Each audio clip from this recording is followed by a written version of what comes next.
Hi, a quick note. What you're about to listen to is an episode that was already published on January 26th, 2022. But we are bringing back the story because it is more relevant than it was when it was published. The episode is as raw as it was published then. Nothing has been changed. The sound has made me blush because I'm like, oh, I was really young in the podcasting industry at the time. There's so much that has changed since, but the story is still relevant. And that's why I say that the podcast creates evergreen content. 2 years, 5 years, 15 years from now, you'll still draw back and find relevance in the conversations that we share here. So for those who are moved by Patince's story, please contribute something to her hearing aids. We need the support. She needs the help.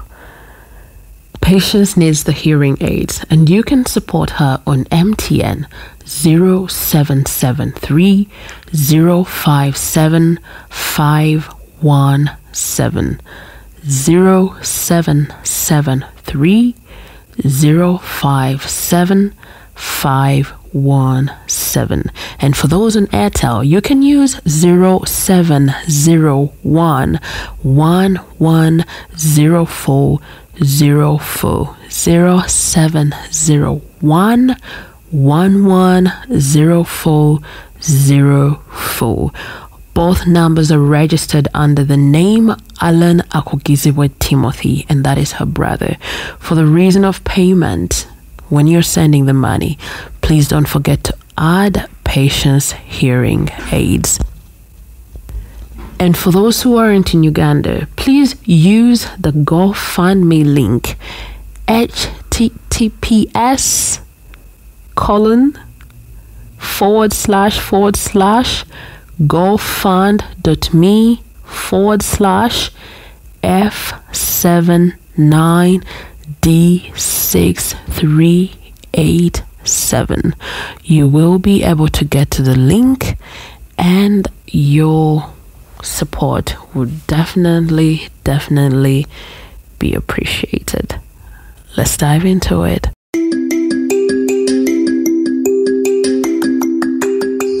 Hey, welcome to Hashtag with Kizito. This is a place where we help you unravel social constructs, discuss self-development in line with mental health, emotional well-being, and everything in between that directly or indirectly affects us in the millennial world around us. If you're hearing my voice for the first time and are the kind of person who is not scared of being a better version of yourself, even if it requires you to contradict who you were 24 hours ago, consider this your virtual home. I am your host, Kizito, a lawyer, founder, team lead of Equate Foundation, an addict and lover of insightful conversations, and a professional unraveler of social constructs. In this episode, we have the one and only godmother of Sarayu Cleaners Company, Patince Adyeeri Kizito.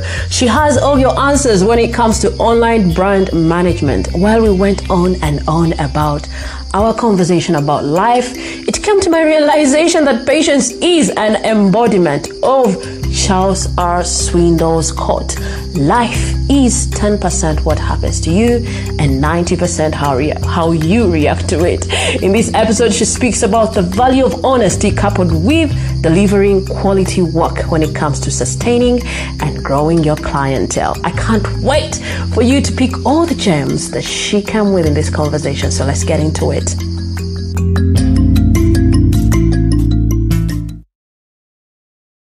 It's really a great honor to have you. Please introduce yourself to our listeners. My name is Patince Adyeeri Kizito. That's all. What do you do? Right now, I'm an owner of a professional cleaning business, Sarayu Cleaners. We do details, cleaning, and I manage brands online. I'm a writer. Yeah. I'm a mother of one. Yeah, and a wife. And a good friend. A good friend. Yeah. Very friendly. You're very friendly. Good friend. See, the first time I saw you was last year. Yep. Was it last year? Yeah. Oh, this year? This year. Yeah. Idi. Yes. When was that? I mean, Was it in May? I don't remember when it was. And you came very late.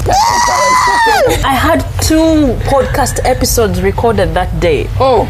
That's why I came late. Okay. But I had to make sure that I show up for the ED. It was my first invitation since my P1. But then still, I was there and you catered for me like it was your home. Like, you knew me. You made me feel safe, you know? But it wasn't my home too. Exactly. That's what I'm saying. Because now for me, I was like, I think she's been here a couple of times. That's why she's bringing me juice, making sure that I get the juice. I get the soda. No. So what did you want to be while growing up? An interesting one. As a little girl, I wanted to be a lawyer. Little girl, like how old? I was around P4, but I used to see lawyers and they looked so cool. I used to admire Justice Julia 17 Day. I didn't know those people when I was at that age. I knew them. So I used to see her pictures and I would be like, oh wow. She was that thing. Yeah. And I would cut out her pictures and keep them. So I grew up to P7, around there. I knew I had to be so good. I had to learn English. Made sure I scored D1s because I knew Justice used to speak very nice English. Oh yeah? Yeah. Yeah. Straight up to high school. I did literature. I excelled. You still had that plan? Yeah, I excelled. I did literature. Passed very well in senior 4, went high to HSC, still went for it. You're still on to that goal? Yes, I was still on for it. That is really consistent. Yes, I was determined to do law and I did so well. When I finished, I wanted to get an A, but I got a B, and shortly after that, the dream kind of... I veered off the path, but it went intentional. What happened? While I was in my senior 2, I got cerebral palsy and I was injected with quinine. So it affected my ENT system. I started to struggle with my hearing. My voice got affected and my throat. Yeah, what issues with my breathing. The same system. So because of the hearing issue, I got senior 6, and while we were filling job forms, I applied for law. When my results came out, they refused to give me law because they said that you don't hear very well. Really? And lawyers talk to people a lot. You won't be able to be in court. And you handle. Who said this? They told me that at MOOC, and I told them okay, because when I was applying for forms at MOOC for courses, my first choice was law, then I put mass comm, and then I put, I don't remember, must have been business development or something, but there's something else I put. So I told them maybe give me mass comm, and they still refused. You can't be a journalist because you don't hear very well, will disturb you. So that's how I lost out on my dream of becoming a lawyer. So it is not that you were not confident in yourself. Nope. Someone else. Yep. Was it the same panel, or were they different panels saying all these things? They just told us that at MOOC, and they didn't give me the course. Yeah, so I got disorganized and ended up doing business administration, cooperatives and business administration. But then because it wasn't what I wanted to do, I haven't really finished my diploma and I didn't really do it. So I found myself slowly coming back to writing and doing brand management, things like that. But yeah. How did you end up in brand management? Well, that's another story. We're here for the story. It's a long story. No, we want to hear all of it. It's a long story. So after I finished my diploma, I tried to look for jobs, but in the Ugandan economy, it's a bit hard to get a job with a diploma unless you have connections. I was just a humble girl from Masindi. Yeah. Very fresh. And I didn't have the connections anyway. And shortly after that, I became a mother. Yeah, I just got to know, like, okay, there are some memories of Facebook that you would share, and you'd be like, my son, and I'm like, is it a real son or is it a nephew? Because you don't speak so much. I don't. From the time I got to know you, you don't speak so much about your child. I don't. Actually, I do. Maybe if you followed me for a while, I do. I just got to know you this year, so. Yeah, so I would talk about him here and there, but I tried to look for work and it wasn't coming through. So in that hustle and bustle, I meet someone who introduced me to digital marketing. I took the course, he interested me in it at Digicon Academy, and I started to learn stuff. My first posting was at Blue Flamingo, and then I met people like Kojo. Okay, I didn't meet Kojo. Ojibani, I didn't meet him, but he's one of the people who gave me that push, kept on encouraging me. Oh, yeah? Yeah, Kojo kept on encouraging me. Kojo is the Kojo cereal something? Yep. I think I just sent him a friend request recently. He's a good person. Yeah. So he gave me the push, and I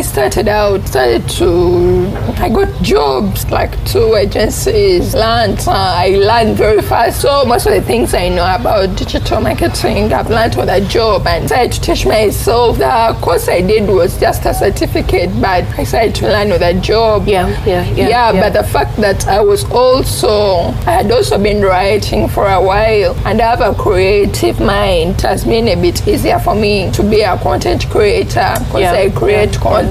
At the same time, I do creative product shoots, things like that. It's just in my mind, and it has helped me. If I get a client, I know how I can present their brand, because I can sell. I have a selling mind. So that's also very important when you're managing brands online. It helps you a lot because you know how to sell. It's a bit easier. So that's how I ended up into this. And aside that, the writing, then somewhere along the way I get an idea, a business idea, and I be like, okay, I think I can also clean houses. I started off when it's just me and a friend. I would go clean houses and make some money. By that time it was just for me to survive and take care of my baby. But after some time, I had to get a bigger team because more business had started coming in. Right now I have a team of 15 people. For your cleaning company? 2 years down the road, we are growing slowly but 15 surely. People. Wow. That's where I'm at. And then when I saw you, I think could have been that very first day or as time went on, I think I had seen you at Afros and More. Had you worked there? I worked with Afros and More. I was doing blogs for them. I was doing blog work for them, but I was also part of their administration. I must have found you. Probably. You must have. That was me trying to do a bit of the business administration that I learned. But Afros and More is a very busy place. It is very busy. And I found it a bit hard to relate with people because of my hearing. And after some time, I had to throw in the towel and find something that I really feel that this is what I want to do. Realize that when someone is a creative, you can't really put them in a box. Like you can't keep them in one place. You can't. So I wasn't able to get that when I was at Afros and More, but at the same time, the hearing bit, and it's a beautiful place, very beautiful people. I got so much support from Maggie and Maria. They're very beautiful souls. It just so happened that I had to leave and find me. I do still talk with them, and they're happy about my growth. Small, sure steps, because they always told us that we are just midwives. You're going through our hands. We just pray that when you get out there, you'll have learned something. And there was so much that I learned while I was at Afros and More, and I still meet these women, and they're like mothers to me. So about the branding branding business, the digital branding, what is that thing that you feel like people or clients don't really understand? I think that most of them think that you wake up and just post. They do not understand that the creative process has a cost to it. Someone will come and tell you, I want you to sell my restaurant. Yeah. And when you tell this person, I need to have an experience with your restaurant, they may not understand it. I need to come, not like, wow, you seated right now. Yeah. You notice I paid a lot of attention to that link. So if I had to write about something, there is that. I need to be able to feel that product. I need to be able to deliver something organic. Something organic, so that when I'm selling, I know exactly what I'm selling. If I have to sell a Cafe Java's milkshake, I know what I'm selling because I know that taste, I know that feel, I know. Yeah. So I'm not just going to go and start saying, you know, this milkshake is like this, you know, it's nice. So the real creative process has to come from a place of understanding. And I don't think that some clients understand that. And because of that, they may end up paying the person, the creative, less than they deserve. If not, they may end up thinking that the creative is trying to make a cut of them. And I think that it would be really good if clients would give creative what they deserve. Like, you may not sit in an office all day and maybe get paid millions of money, but the fact that, for example, a creative comes and tells you, I want to do a product shoot for you. The creative has to sit, visualize this thing in so many angles for them to be able to bring out something that the public is going to see and be like, wow, yes, is it? And the creative has to sell the truth, not just saying that, okay, I met Nabuguzi. She's jolly, she's what? It actually says Nabuguzi is a douche, something like that. So there is the truth bit, there is the cost, and there is the value. And that's what people always miss out on. Exactly. So when I see a creative saying, I'm not going to bite that, then I know that's a true creative and they are true to themselves. What makes a true creative different from someone selling AIM Global? Sorry, not to attack the brand, but how do they call it? Chain marketing. What makes a true creative different from such a person is because these other people are only selling what they have been told to sell, and then someone else is having an experience with that product. If I wake up today and I try to tell you about afros and more, and I tell you they are very gentle with hair, I know what I'm talking about. Because I have been there. If someone comes and says, for example, afros and more doesn't mind, I will tell you no, because I have been there, and it has nothing to do with my relationship with these people, but I have been there. I have an experience. I've had an Afros and more experience. If someone comes and says Cafe Javas is like this, I can believe you, or I may not, because I have had an experience with the brand. So it becomes very easy for me to stand up and put my word. Makes sense. So you've helped us understand what it's like for you to run the digital spaces. Help us paint the picture for the person who wants to relate with Sarayu. Well, Sarayu is a space brightening company. We are kind of people who like to pay attention to detail. Attention to detail. That's my personal mantra. And by that, I mean that we try our level best. We go against our way to ensure that we do not leave any stones unturned. If you come to your place and find it a certain way, by the time we leave, you have to be able to feel like you're in a new house. You have to be able to feel like you're in a hotel. There has to be a change of air in your home, not because we've put expensive stuff in it, but even the most humble home we've cleaned, the people come and tell us, wow, this is a whole fresh breath. That's the experience. I tell people that you don't know me, but if you give me the chance, I want to give you a Sarayu experience. In most cases, when people get a Sarayu experience, they always come back. They may not come back immediately because the work we do can take you a while. Not that you're not cleaning a house every day, but there's a change. And some will always recommend. I found myself in then, like I recently had a client like 2 weeks ago, and she told me I really needed a cleaner, and people kept mentioning your name in a group. I didn't know, like, she showed me the chats, and I'm like, I don't know any of these people. Really? I didn't know any of them. But I was like, it felt good that people can vote for you in a room where you're not. And the entire Sarayu experience is not just about the work we are doing, but even as we do the cleaning, I try, because Sarah is my baby.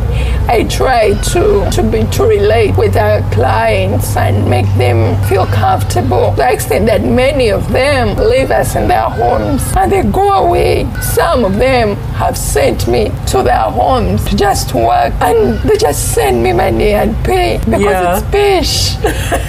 So because of the honesty and quality work, people have trusted me with their homes. But also it's helping the people that I'm working with, the team, to understand that Sarayu is not just a cleaning company, because most of my workers are university graduates. But then the other percentage are mostly single mothers, because I started Sarayu, and then because I was a single mother by then, and I wanted to empower single mothers. I didn't have it all, but I knew that there are mothers out there who could get something from me, so I could use these women. Eventually, I also noticed there are guys, good men, good young guys out there, probably who have families that they need to feed, but they don't have enough. So these are kind of people I put under my wings as we work together. I also do personal mentoring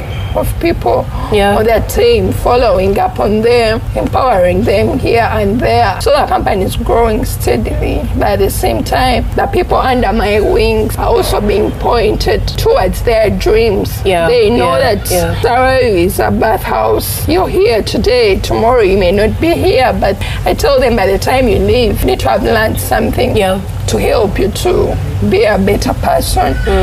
I had a girl recently, sometime during lockdown, she kept pleading to work with me, and I told her, come and work. So she came, she worked with me once, and shortly after that, she went to Dubai for chill with her husband. I never heard from her after that. I didn't even know she had gone. Then I think last month she texts me, she tells me, Pish, I'm just here to thank you, because you know what? I worked with the only ones. You may not have given me millions of money, but you gave me a skill. I reached here and there were so many people who wanted, there were people who wanted the job that I have now. But guess what? It's me who got the job. My bosses are not Arabs. They are white and they have OCD. The exact word you told me to do is what they want me to do here. She was like, Bish, if I hadn't paid attention to your detailed clinic, I would be struggling right now, because I can be so tough on the team sometimes, because I want quality work, and sometimes I'll make them to repeat something until I see that this is it. But for this particular person, just one encounter with me was enough to put her in a place, a better place, because she was telling me these guys have OCD. But what you taught me in the time I was with you is really helping me out here. I'm not struggling. It's tiring, but I am not struggling. And I'm doing so well, and my bosses are happy. So that's the part where I say, Sarah is a bathhouse. Some come, they're here a month or two. You don't see them again. They get opportunities, and when they get opportunities, I release them in good faith. And more people you don't have to sulk. Yes. So you've gotten us to have an experience with the people that you work with, and you've also talked about the clients that appreciate your work. Is there a particular moment that made you feel like I shouldn't have taken this job? That one client. With a client? Yeah. What could have gone wrong? Is there something that might have gone wrong? That have happened. Yeah. And the fact that I did not study professional cleaning. Yeah. I'm learning like, okay, how can I explain this? I'm passionate about clean spaces. Yeah. So it's very easy for me to see something wrong. And that's some things that I've been learning on the job. Yeah. For example, when I just started out, I used to charge very, very, very little money. Then I would realize, oh my God, I've used all the money to buy supplies and take it into the site. Yeah. There's no money made. Then with time, I realized that, oh my God, so there is deep cleaning, there is post-construction cleaning. Like, I'll just get a rude awakening. Yeah. You get to site, a person told you my house is 2 bedrooms, so you charge them for 2 bedrooms, only to realize the 2-bedroom house has so many extra spaces, and maybe they are like, oh, okay, I also need you to clean my trench, which is okay, but before you leave to go to work, you have a small team. So a team works steadily, 1 bedroom, 2 bedrooms. Then you realize that actually, because we're doing a lot of attention to detail, you realize that it's full and there's so much work to do and you don't know what to do. I've had those experiences. So as they would come, you'd be like, okay, I had to start making the sacrifice of putting my prices a notch higher so that I can get a bigger team and we can execute the job and finish on time. Because now, like in most cases, like yesterday, I had a house to clean. We were on site by 8 a.m. Wow. And we worked all day. Is that a home, 8 a.m.? At the client's home. We were there by 7:30. So does everyone have to get out of the house when you get there? It depends. Yeah. Because there's a bit of dusting. Vents accumulate a lot of dust. Yeah. So if we have to dust, of course no one can 8 a.m. During the holidays, people are sleeping at 8. Yes, but I told the client earlier, and I told them when I go to inspect, I explained to them. Last week, I think before Christmas, I had a client who has 2 babies.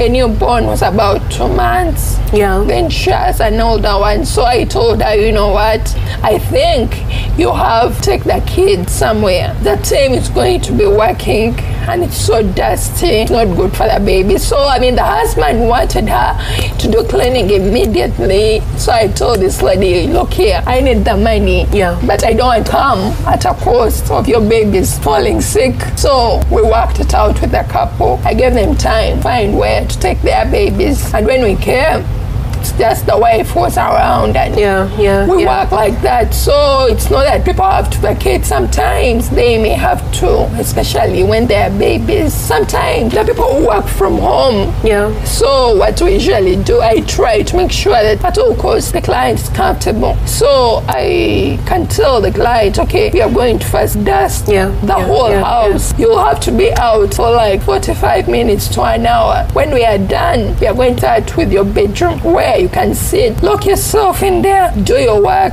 undisturbed, and then we can continue working quietly. We leave the toilet and the bathroom clean so that you can make your visits. So this kind of service, is it for the people that cannot clean their homes? Is it for those busy people because the economy demands our input so much. So some people don't have so much time to clean their homes, or is it something that requires a professional to do? Like there is a way how professional chefs do their work that someone might not really do it. So is it the same thing that comes with this kind of cleaning? Because I might say, me, my friend, because I might tell mom, mom, there's a professional cleaner. Like, you're getting spoiled, my dear. You're getting spoiled. Wake up, mop the house. That's the. Let me explain. Yeah. The answer is yes. I know, depending on a client's need. Okay. For example, there are people, bachelors. Let me start with the bachelors. You find a senior bachelor. They're so busy. No kids, no what. They wake up early, go to work. So we have what is called regular cleaning. Okay. And this one only applies to people like, let me say the bachelors, furnished apartments, hotels, offices. Yeah. Those that you have to clean. There's a portion that goes to offices, hotels, restaurants, like have someone around to clean every day. Then there's this part of the bachelors where we can give you someone to come in once or twice a week. Okay. They come in, dust, clean, organize. There's that. So this can be used by the kind of people you're talking about. Wake up so early, go to work, maybe lawyers, things like that. They're just busy people. And they don't want to have maids in their homes. So they leave their bed and late. So when the person comes, they come, dust, clean, wash plates, lay the bed, organize the wardrobes, probably iron, and go. So they keep you organized. In that way, they are not in your space so much. There is that. Yes, then there are also people who have homes. Residential homes. I have some clients who come and tell me, I have 2 maids at home. But my maids cannot do the kind of thing that you would do. Right. So they're like, one of my maids is taking care of their kids. The other one mops the house, but they may not be able to do. So now these particular ones come to me and we give them a quarterly maintenance program.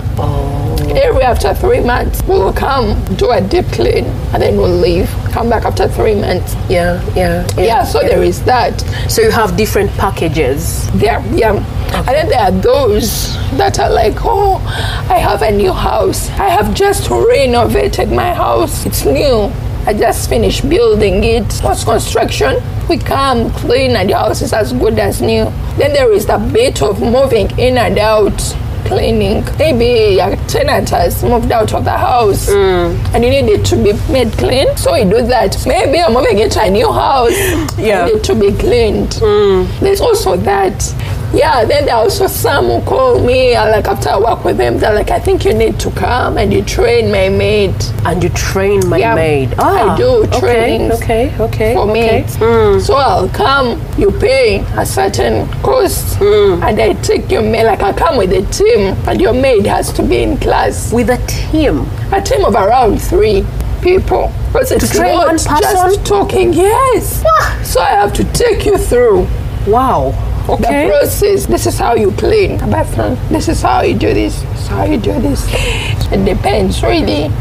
So, it's powerful. So, with the story and your experiences from what you wanted to be while growing up, to the moment when your ENT got affected, what was your mental health space like? Well, that particular bit was quite a blow because before it happened, I was 12 when I lost my hearing, and by that time I had just joined the school choir and I had been sighted with a few other people by Halima Namakula. She wanted to sing with us, and so when it happened, of course, it affected me in such a way that I couldn't sing anymore. But I'd also started composing music. I'm a songwriter too.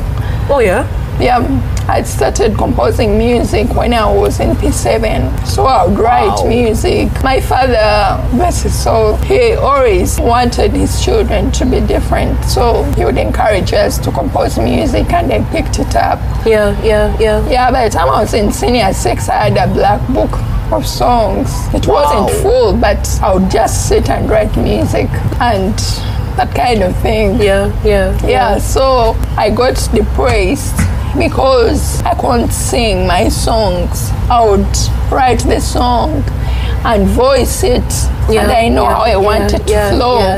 But when someone would tell me, sing it for me, I would try to sing and I couldn't hit my notes. So it depressed me. I had to change schools, and it had started affecting my learning, being in school, being bullied by students because I'm not hearing very well. Yeah, it was in that time, must have been around that time, that I really closed in. I found comfort in reading novels. I became a loner. I would spend a lot of time alone because every time I would be around people, I would not be hearing what they're saying. I would feel out of place. If someone spoke to me and I wouldn't hear them, once, twice, they would be like, Chideke, and it would feel so bad. It would hurt. Because I'll be there and I'm thinking, okay, I really need to hear this. Or maybe people are telling a story. You're in a group of people and they're telling stories, they're laughing, and you're not getting it. So I would feel bad. It's something that I've had to learn to live with. Like, for example, right now I don't take phone calls. I don't watch TV. I don't listen to radio. Because I can't articulate. I can hear the sound, but I can't really articulate. What is this person saying on TV? If I have to watch movies, Netflix does it for me. It has subtitles. The subtitles, right. It has subtitles. Then maybe it's news. Most of the time I'll be asking the person next to me, okay, what did they say? If someone sends me an audio, like right now, I have to wait until my husband comes back home and I'm like, oh, someone sent me this. What is it saying? So I find myself in a place where I have to depend on people. Let's say you send me an audio. And I'm like, what is Nabuguzi telling me? I cannot just play that audio with anyone. I mean, it's also a place of actually trusting and you're like, you know what? What is this person saying? So sometimes I would get an audio and I send it to a friend of mine in Dubai because I trust her. I tell her, Nanda, what is this saying? So, this person I said ABC. I'm like, oh, thank you. So I type back and I tell this person, oh, this is what I think. So they send another audio and I send back. Do you not tell them not to send the audios? Some I tell some, but then I also get tired of explaining. But to everyone, imagine if I have to explain to you, then I explain to 1,000 people every day. It's tiring. And then people start telling you sorry, and I'm like, hey, it's okay. I mean, things happen. And I got to a point where I no longer wanted people to pity me. I just wanted people to look at me like, that's Pish. Like I'm a normal person. Don't treat me like she's a disability and I'm not one. I'm just hard of hearing. So when I meet people, even business-wise, I have to tell them, you know what, I can't hear very well. I can't hear very well. I don't say I don't. I say I cannot hear very well. So I ask them to just talk to me directly because I read lips. So it has affected me because many times I've lost out on business. There are some clients who are so busy, they may not have time to pick up phone calls. I mean, other than that, so what I do, like, I can maybe advertise. I put WhatsApp. I can put my business number, then the other number I put someone else's number to pick the calls and that kind of thing. So this person who picks the calls helps me and tells me there is this person. I've given them your number for WhatsApp. They're going to text you. That's how it works. But generally, having to live with this has and is still teaching me that I have to grit my teeth every day. I have to fight for my place at the table. I have to fight a little more than everyone else, because if I'm in a group of certain professional cleaners, and people call me and I'm alone. Actually, right now, every time I see a phone call coming through to my phone, I start to panic because I'm like, okay, is this business? Who is this person? What do they want? I can't pick the phone. I start to panic and I'm looking around. I'm like, God, there is no one near me. So when the phone call stops, I'm like, so I have to wait until maybe probably in the evening when my husband comes back home. Maybe when I meet someone I can trust and I'm like, oh, actually this call came through, I need to call back. And by that time, if it's a business call, the person has already moved on. You get sometimes it's scary because someday it could be an emergency. But yeah, it depressed me for a while, the bullying at school. But it's a miracle that I got through school with very good grades. I was determined to excel. Up to now, like my teachers were so fond of me because they used to say, there was this girl, she was called Gish. She never used to hear very well, but she was very bright. I did senior 4, got her first grade. Senior 6, I was the best in my school. Oh yeah? I topped the class. So I was, I've had those. I had to give up on my dream of being a singer. I still sing in the shower. Being a singer, being a lawyer. I make my noise when no one is hearing. Sometimes it affects me, like when it's cold, I kind of lose my voice. I don't know how it's connected. I'm not a scientist, but when it's cold, I lose my voice and I can't talk. Like I can try to talk, but my voice can't come out very well. Or like if I talk for a long time, my vocal cords get strained. I can't breathe very well. Like it's been like that for the last 18 something years. So I may be in a group of people and I'm just quiet. And it's very easy for people to misunderstand you unless someone knows, not like you know. So it'd be like, just so the people who know try to be around me and they try to involve me in that jazz, like, you know, at first this person has said like this and this, can you imagine? So I get the joke. But if I find myself around people that I don't know, it can be so grueling and I just can't wait to get out of that place because it's so tiring. It's affected me. It's been one of the major reasons why I got so depressed at some point. It affected my esteem at some point, but I've come to a place where I understood that this may not change soon, but life has to go on. That's why I don't like people to feel sorry for me. Because even in my state, I have been able to take some very interesting leaps. Much better than people who can hear very well. You're running a whole company, my friend. You're running a whole company. I'm proud of myself. I'm proud of you as well. Thanks. So how do you keep your mental health in check? Well, that one hasn't been an easy one. Because still back to the not being able to hear very well, there's a point in my life where I badly wanted to have people around me. I wanted to be accepted, and because I couldn't voice it out, I would break my back for everyone, for the world. I know how to say no to anyone because I wanted to have people around me. Being a loner is not something so interesting. Some people are loners for different reasons. So when I see loners, I want to be their friend. Because it's not so easy being one. So because of that, people take advantage of me here and there, and it got me so depressed. I'll be there for everyone, but when you needed them, they would not be there. And I would ask myself, where are people when you need them? You get? So I think a year or 2 years ago, when I had the last really bad phase of depression, I just woke up one day and I told myself, this is it. And from that day, I decided to choose myself. It never mattered how much someone needs me. It never mattered how I need your time urgently, Pesci. It never mattered. I would first ask myself, how is this going to affect me? how is it going to affect my son? If I know that I have to be away from my son and leave him somewhere with someone to come and help you out with a specific something, it had better be worth it. Not that you're going to pay me, but how do I know you? When I need you, are you there for me? No, you're not. Sorry, I can't come. Same with me. But I'll be like, okay, this weight I can carry, this one I can't.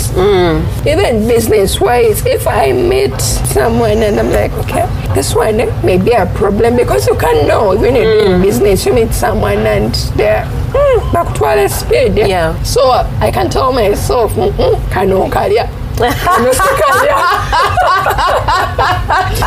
get it? Right. I can't bite.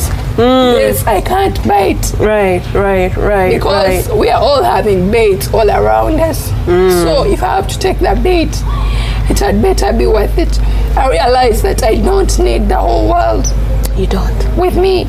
I told myself, I came to a realization that I only need a few people for life to go on and have meaning. And those few people are those ones that are going to be there all through.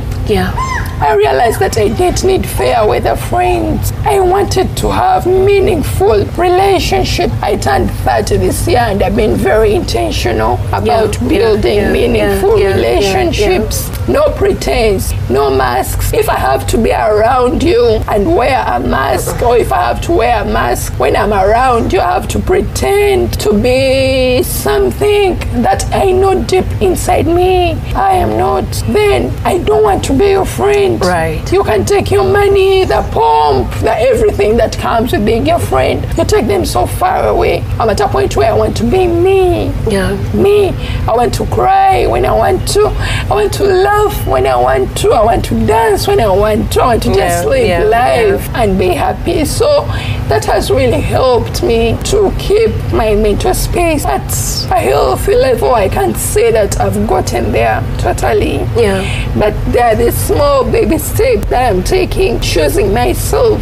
Whenever I'm able to, I choose myself. Sometimes I forget and I don't choose myself. And then after a month or two, I realize that actually this decision was for this person. They are benefiting everything out of my being around them, but it's draining me. So eventually I pull out because I want to be happy. And it starts from here. From the mind. So that's how I'm managing. I also have a few friends that I just sit and vent. I have a few people. For them, they just allow me the time to vent. So I can tell them, you know what, I think I need to vent. Like my best friend, she's like, sure, come to Seta. So I get my taxi and I go to Seta to vent.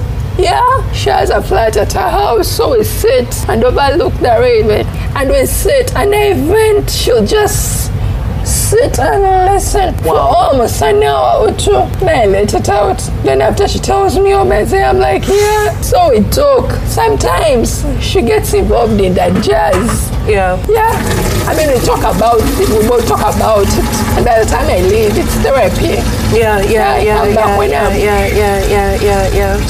That works for me. The load is lighter by the time you finish. Everything is lighter. Then we'll have a meal, laugh about life, and I think it's important to have such people. It is. In your life. It is. So what message would you want to leave for our listeners? What is that thing that you would want them to go away with? Well, we are getting into a new year. One thing that's for sure is that we may never really know what exactly lies ahead, but what I do know for sure is that if you stay true to yourself and you stay true to your values as a person, you can be able to beat anything. And like I said, it's important to have those few people around you that are willing to hold your hand no matter what happens. The people that are just willing to listen, not that they give you money, but it's important to build solid relationships because we are not growing any younger. Right. I'll be turning 31 next year in April, but I realize that as I grow older, my circle is getting smaller. We need to get out of a place where we are so much after building social media relationship, but to focus on relationships that will matter when you're 45, when you're 55. Yeah. Because when you're 50, you're not going to be on social media. You may have to. You might be there. There's someone there. I mean, okay, cut me short. I have a feeling we are going to be doing there. Social media banter. I mean, like what we are doing right now. We shall be there.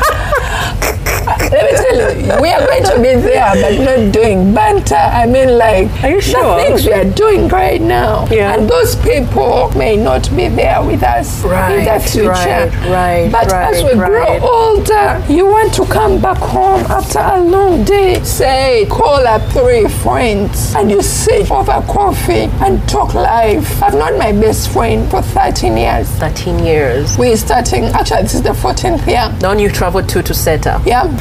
So we need such people, you know, that I'm going to grow old with this person. If we keep on chasing friendships that we know for sure are not going to the future with us, then we are going to age very sadly. You realize you're 60 and you didn't take time to build solid relationship. I see my dad, he still has people, it's like 5 of them.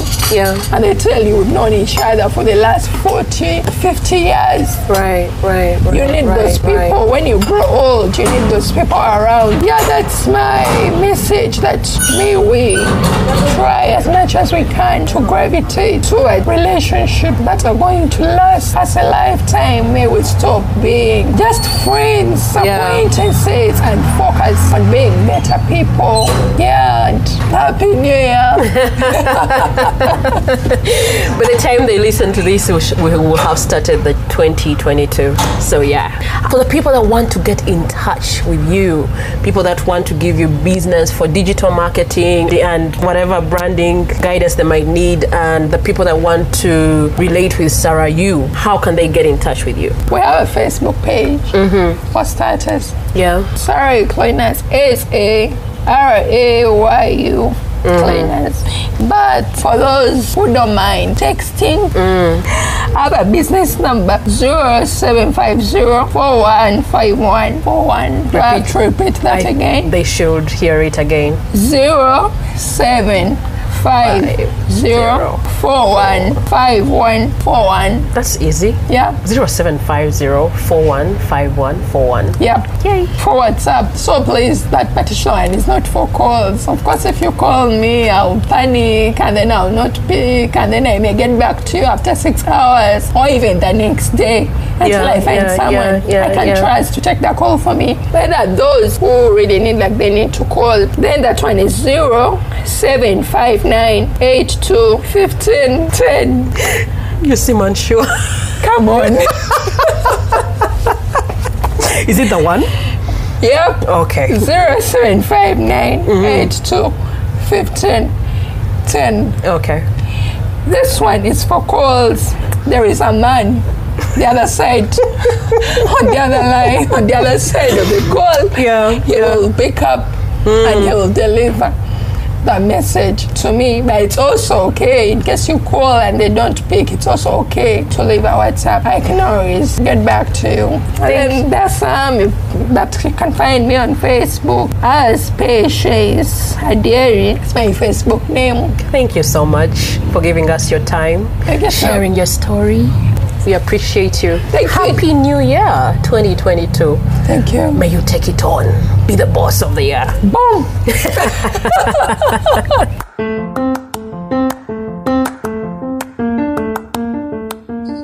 My takeaway from this powerful conversation is the need to stay true to yourself. Standing in my version of truth is the biggest and most important attribute that keeps me going. And I cannot thank Patience enough for bringing this forward in today's conversation. Thank you for tuning in to another episode of Hashtag with Nabguzi Chwanka. If you loved what you heard, make sure you subscribe to Hashtag with Nabguzi Chwanka in your podcast platform of choice and share it with your friends. Let them know that 2022 is the year they're supposed to dedicate themselves to be better people, and they can only do that on this podcast. Feel free to share your insights about what connected with you on social media, and be sure to tag us. We are at Hashtag with Nabguzi Chwanka on Facebook and Instagram, and on Twitter our handle is at HTNK Podcast. You can also reach us on our email, htnkpodcast@gmail.com. I really look forward to hearing from you. Thank you for closing our first month with us today, and catch you in the next month's first episode. Until February, I hope you make great intentions to stay true to yourself, especially in this 2022. Patience needs the hearing aids, and you can support her on MTN 0773 057 517 0773 057 517. And for those on Airtel, you can use 0701 1104 04 0701 1104 04. Both numbers are registered under the name Alan Akogizibwe Timothy, and that is her brother.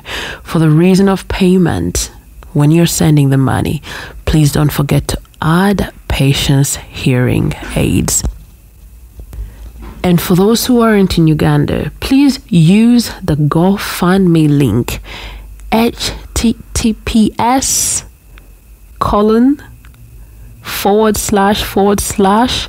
gofund.me//F79D6387.